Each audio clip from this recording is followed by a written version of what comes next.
বিশ্বের অন্যতম উন্নত চিকিৎসা ব্যবস্থা, আধুনিক হাসপাতাল আর অত্যাধুনিক প্রযুক্তি।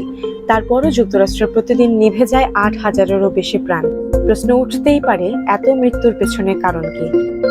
যুক্তরাষ্ট্রের centers for disease control and প্রিভেনশনের সর্বশেষ জাতীয় পরিসংখ্যান বলছে, দেশটিতে বছরে ৩০ লাখের বেশি মানুষের মৃত্যু হয়।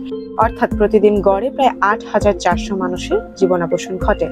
এর বড় অংশ হৃদরোগ, ক্যান্সার এবং বার্ধক্যজনিত জটিলতায় হলেও প্রতিদিন শত শত মানুষের মৃত্যু ঘটছে এমন সব কারণে, যেগুলোর অনেকগুলোই প্রতিরোধ করা সম্ভব। সিডিসির তথ্য অনুযায়ী যুক্তরাষ্ট্রের মৃত্যুর প্রধান কারণ হৃদরোগ, দ্বিতীয় অবস্থানে রয়েছে ক্যান্সার, আর তৃতীয় সর্বোচ্চ কারণ অনিচ্ছাকৃত দুর্ঘটনা। এর মধ্যে রয়েছে সড়ক দুর্ঘটনা, মাদকের অতিরিক্ত সেবন, বিষক্রিয়া, পড়ে যাওয়া এবং বিভিন্ন ধরনের দুর্ঘটনা।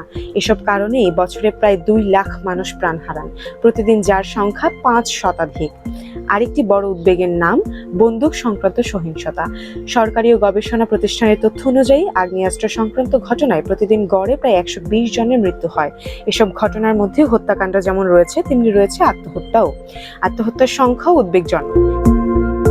সিডিসির তথ্য বলছে, প্রতিদিন গড়ে ১৩০ জনের বেশি মানুষ নিজের জীবন নিজেই শেষ করে দিচ্ছেন। জনস্বাস্থ্য বিশেষজ্ঞদের মতে, মানসিক স্বাস্থ্য সমস্যা, একাকিত্ব, মাদকাসক্তি, আর্থিক চাপ এবং সামাজিক বিচ্ছিন্নতা এই ঝুঁকি বাড়িয়ে দিচ্ছে। সড়ক দুর্ঘটনাও প্রাণহানির বড় কারণ হয়ে রয়েছে। অতিরিক্ত গতি, মদ্যপ বা মাদকাসক্ত অবস্থায় গাড়ি চালানো, মোবাইল ফোন ব্যবহার এবং অসতর্ক চালনাকে এসব দুর্ঘটনার প্রধান কারণ হিসেবে চিহ্নিত করা হয়েছে। একই সঙ্গে পারিবারিক সহিংসতাও উদ্বেগের বিষয়।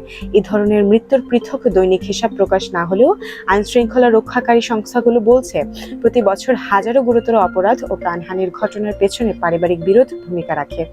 জনস্বাস্থ্য বিশেষজ্ঞরা বলছেন, উন্নত চিকিৎসা ব্যবস্থা থাকলেই প্রাণহানি কমে যায় না।